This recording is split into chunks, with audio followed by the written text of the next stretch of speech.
So I've always been really interested in both visual and performing arts. I remember from like a young age, I either wanted to be an artist or an actor.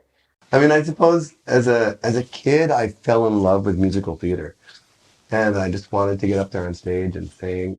But then, even in high school, I was trying to write plays and write musicals.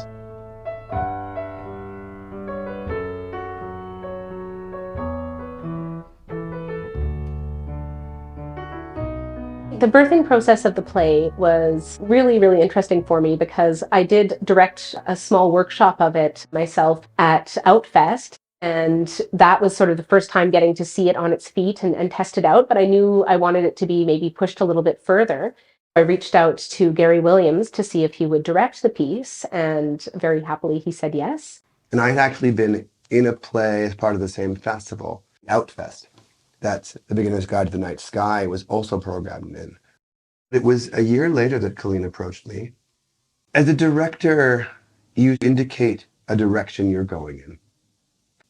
The actors and designers have to actually, run the race, but you say, you see that beautiful glade over, that's where we're headed.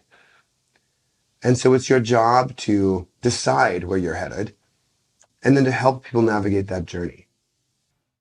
It brought me so much joy because it made the play so much more than it ever could have been if it was just me writing something in a room, which is what I really love about theater, is that it starts off maybe in some cases with one person writing something down by themselves, in the winter during COVID in a small cabin. It's as if I have been one of the chefs creating this buffet table. And Beginner's Guide to the Night Sky is now a buffet.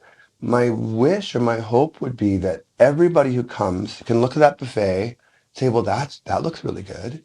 Like, oh, I've never really been into that, but maybe today I'll try it.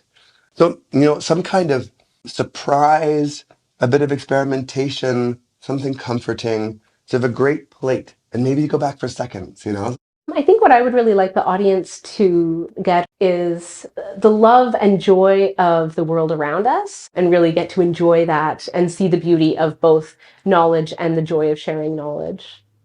The artists working on this are not doing it for themselves. I don't know any theater artist who does that. I think you have to believe that what you do is a service. Here's a story that Colleen chose to tell, and other artists have come together, and every show, it's an act of offering. I hope people feel that.